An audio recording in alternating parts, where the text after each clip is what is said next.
the win, you need obviously that you talked about improvements on the car. So coming out of here today, going into the next week. Yeah, I mean, good improvements on the car today.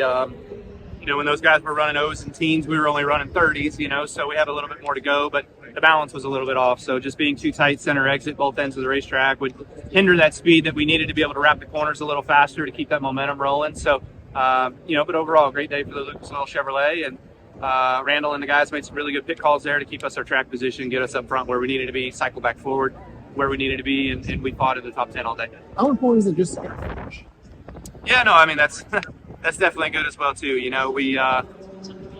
These are our stronger suited racetracks though, right? So, but I did feel like we were a drag monster down the straightaway, but when I got behind a couple other cars, I was like, oh damn, they're draggy too. So, it wasn't just us, it was kind of the package that you choose to go with. What could be taken from this to move forward with Daytona? Yeah, I mean, I think we could just kind of take the overall day and the chemistry and the result and try to move forward with it and better it. The two coming up racetracks are entirely different than this one, so not much on vehicle dynamics and setup and things like that, but just good momentum heading in the right direction.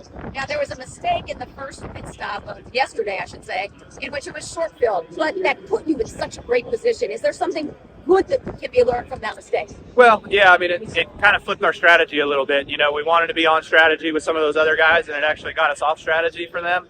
And that might have saved us from being in that wreck on the front stretch today with the 5 and the 23 and a couple others. Excellent job. Thanks. When you look at the weather, a lot of hurrying up and waiting, minimal practice time, no qualifying. Only got in part of the race yesterday. What's the importance of being sharp on rigging for that race? I mean, yeah, it's important. You got to be on top of your game. You got to be ready to go at any moment's notice if they call you to go or whatever. So being around for so long, it doesn't really deter me much, and just gets you hopeful that it deters somebody else and you can excel on that. Randall Burnett, you guys took advantage of some pit strategy to have a good run here today. Well, walk me through how you made those decisions. Yeah, so we knew we had to get outside our box. We weren't going to be able to outrun a couple of those cars straight up because a couple of them had a little bit better speed than us. So we had to figure out a way to try to put ourselves in position to be in front of them. So,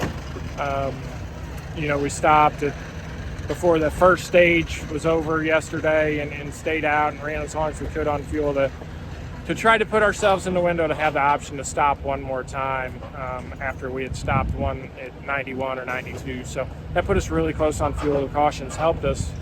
But then that caution came out at 135, and that kind of put us in a bad spot because we knew we were going to have to, if we stayed out there and went to, like 150 or 151, which we were planning on, we were going to have to dump way more fuel than what everybody else had. So we kind of made our bet on that. So we ended up deciding to pit there, took 4 tires, put some fuel in it, and that gave us the option to just do a fuel only or even a 2-tire later in that stage. We knew we weren't still going to make it to the end, but it gave us the opportunity to jump up in front of those guys. So at that time, we were, the pit cycle hadn't completely cycled out, but we jumped up in front of the 24 and the 19 and those guys. And so that put us in position to at least race for the win at that point when all the fuel cycles and pit cycles were done at that point.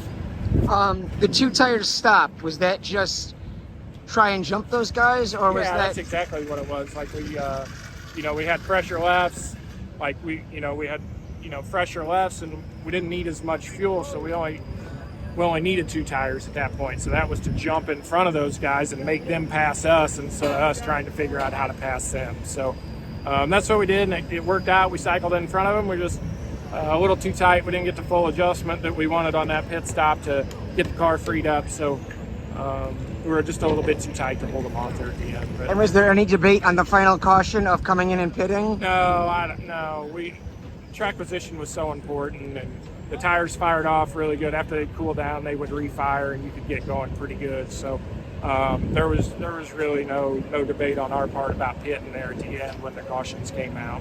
Does a run like this give you momentum or things to build on for the rest of the years? I think it gives us some momentum for sure. We still need to make our cars a little better. Obviously, we didn't have quite the speed that we needed to hold off the 24 or the 45 or whatever there at the end. So definitely need to continue working on our cars, obviously, but thought we optimized our day for what we had speed-wise and got a top 5 out of it. Yeah, because you looked like you had a top 10 car throughout the day on pure speed itself. Yeah, I think, you know, we were probably a 6th, 7th, 8th place car, you know what I mean? So for us to take our strategy and turn it into a 4th place at the end of the day, sure, Kyle got a few of those spots back on that last restart, which helped. But yeah, we were probably, you know, like I said, 7th, 8th place car, and just tried to do whatever we could to put ourselves in position to be at the front at the end of it. Alex Gins for Frontstretch.com. Come back for more great racing content, and if you like us, don't forget to hit that subscribe button.